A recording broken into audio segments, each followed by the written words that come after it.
Hey, welcome back to another episode of Meet the Board with the Appalachian Authors Guild.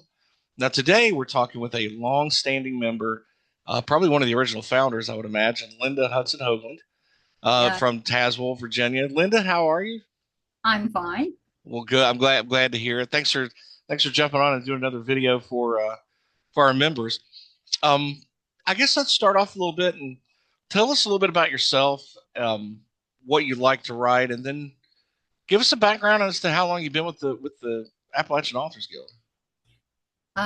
What about what I like to write? I write mysteries, short stories, true stories, and poetry. My favorite genre is mysteries, and I love to write that. As far as the guild is concerned, I'm one of the original participants when it was in Richlands, Virginia, and Oh, it's when did that start? Oh, when it very first started, it was in Richlands. It was in the incubator there. Okay, so that's been a That's a while. long time ago. Yeah, Yeah. at So, least 10 years, if not more. I'd say, yeah, say a little bit more because I think the incubator was built when it first started. It was like 2012, 2013. Yeah, So right around that time frame. So probably, yeah, 10, 12, 13 years. So the yeah. guild's been around for a while. Now, when you first got started with the guild, what role did you take? I was just a participant. I didn't do anything with the guild in particular except be a member. As I grew to find out what it was doing and what their aim was, I decided I would be a little bit more than a member. So then I became I actually at one time was a president, but that's not my thing. So it didn't last long. But it was good, and I think the president we have now, you couldn't beat her. So She does great. Now, when I joined, you were president. yeah, So that's that's when I was. Yeah, yeah. and how So long ago was that? I don't remember 2016 maybe Yeah, yeah, I would. That was the 2015. only time I was. Now I'm secretary and have been for the last several years. Um, Now you are one of the most well-known members. You've lapped everybody a couple times in the number of books you've written. But you also one of the things that I think endears you to the members of the guild is the fact that when every year we have workshops, and you've actually taught at Southwest Community College, but you do workshops for us with the guild. Tell us a little bit about what got you into that role, and I know you really enjoy it. I enjoy doing workshops because I enjoy sharing my knowledge that I've come up on by accident because I never really was trained to be a writer. So when I wanted to write, I didn't start writing to sell books until I was 50 years old. So don't tell me that you're too old to write because I Never, know not. never too late. Never too No. late. Uh-uh. What was the first book you wrote? It's called The Little Old Lady Next Door, and it was a really good book. It was a true story, but it was definitely not for the Bible Belt. It was true to the point that it was embarrassing for them who read it. So I took it off the market and redid it into 3 volumes. And I toned it down to meet the Bible Belt requirements. I think. Well, I guess we all, yeah, it's, as the author, as the artist, and the creator, I mean, you can do as you wish. But I think one thing this is something that I'd love to get your thoughts on. As a writer, the freedom that you have to kind of break out of that mold, break out of any kind of local, regional expectation, societal expectation, and kind of sometimes art pushes at the margins, and that's how important is that for a writer to be sometimes brutally honest, even when it's not comfortable. It was important to me when I did that first book to be brutally honest because I needed to do that. Okay. And I've done a couple of other ones after that I had to be brutally honest in. So, that first one, I needed to do that. But once I got it written, um, and then I moved back to Virginia, I had it released in Ohio. And when I moved back to Virginia, it was not going to fly very well because of the Bible Belt premise that goes on here. So I knew I had to change it. And I have since, I don't put anything bad in any of my books. There are events that you might not like to see, but they're in there, especially the true ones. Yeah, because sometimes, we all as writers, we all write for an audience, but it is just as important, I think, we write for ourselves.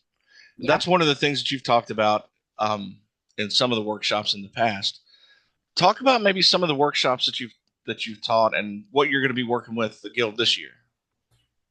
My workshops mainly are trying to get people to write what they know because when you put yourself into that book, you're more believable. Your book is more readable and understandable. Um, I do a lot of that. There's a lot of me in all my books somewhere. So you just don't know where I put me. That's okay. Yeah. I enjoy doing it. Yeah. So, what kind of workshops? Because we've done like writing prompt workshops. Those are so creative. Um, Writing and prompts are a good thing. Yeah. yeah, it stretches people outside their comfort zone and their creativity. And it is so amazing when we do anthologies, which we're going to be doing another one this year on Yeah. just short stories. How just the range of things that we get. It is so incredible. We do have some really great writers in our guild. Yeah, we do. I'm very proud of our writers and I'm very proud of our anthologies. So, and I buy them all the time. So I sell them when I sell my own books because I'm so proud of them. They do such a good job. Now, one of the things, let's kind of jump into your books. You've written over 40, is that right? I've written what? Over 40 books. I know I've written 37. No, 38, but one of them isn't in print. Give Okay. or take one or two, right? Yeah, I've You, got three that I hope to get done this year. So I'll hit that 40 at um, once. Okay. now, I think one of the things that you've talked about um, in presentations and like meet the author type events is your snooping series. Yes. Tell us a little bit about that. When did you start that? Where'd you get the idea?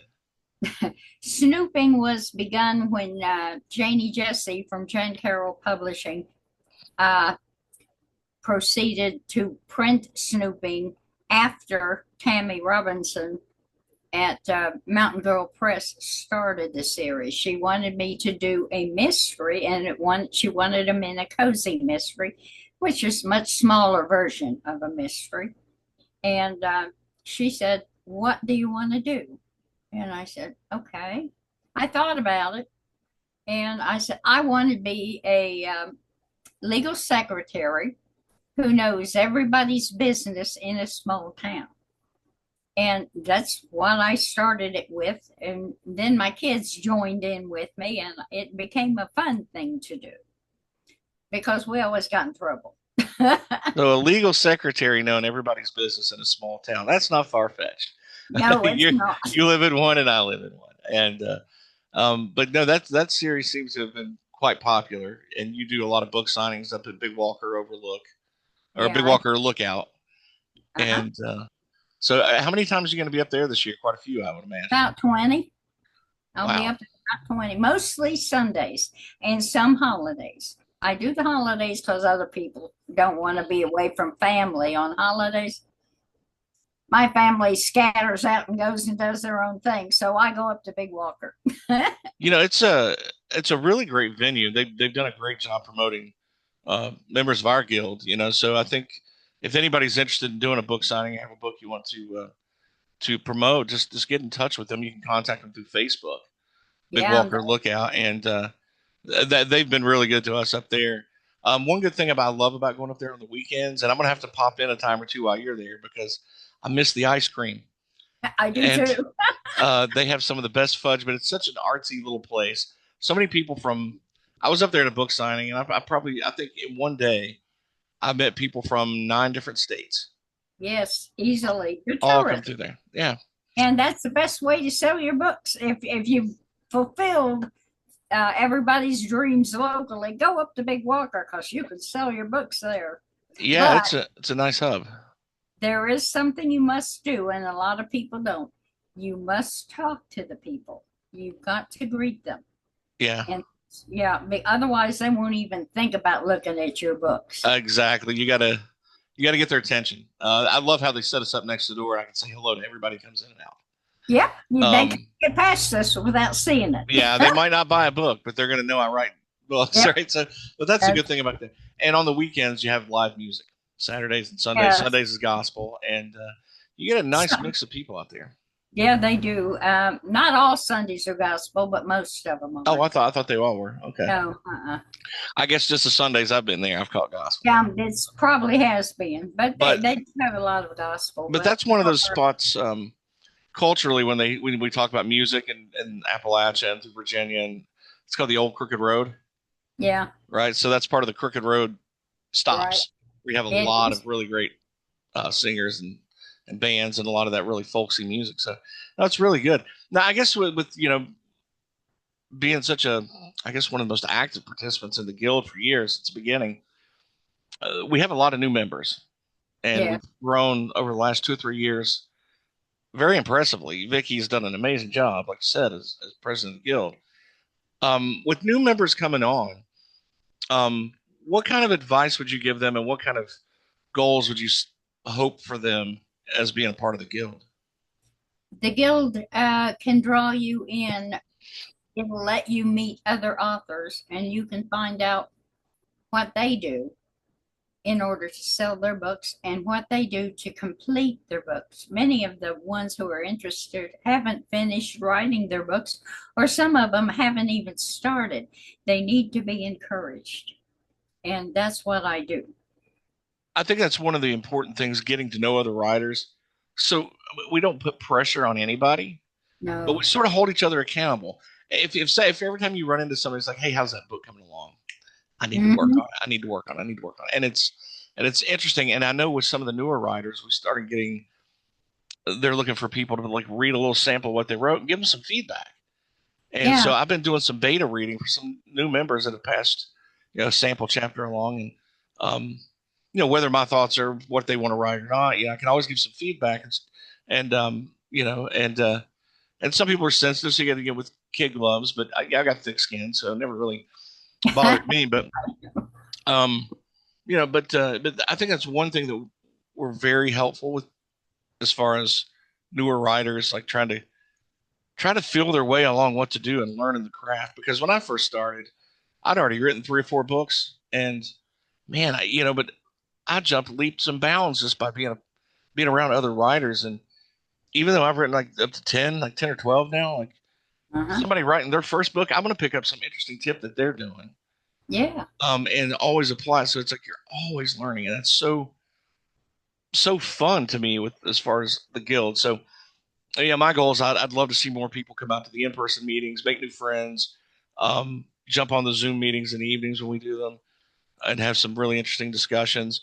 And I'm just going to, while we're on, even though we're videoing, I'm going to toss this out to you. I'd love to maybe have a few of our more, I guess, vocal members, those that are there more at meetings, have maybe one of these Zoom meetings where we have like a roundtable discussion about why regional writing is so important. Because I'm working on a blog for the website right Mm-hmm. now about that topic, but a blog can only say so much. And I think when people are visual and would love to watch videos about why regional writing is so important, especially for Appalachia. So I'd love Yeah. to have you on that because you've written in this space for so long and so many different things, and we've had so many good workshops from you know poets like Jesse Graves to Stephen James and other people that come in that have written and presented to us. And I'd love to maybe have that 5 or 6 of us having a good discussion that the rest of the guild could probably enjoy. And maybe you want to add comments in the comment section, their thoughts too. So That'd be fine with me. let's plan that. Let's reach out and touch base with a few people. But That's Linda, it. anything else you want to add before we close up today?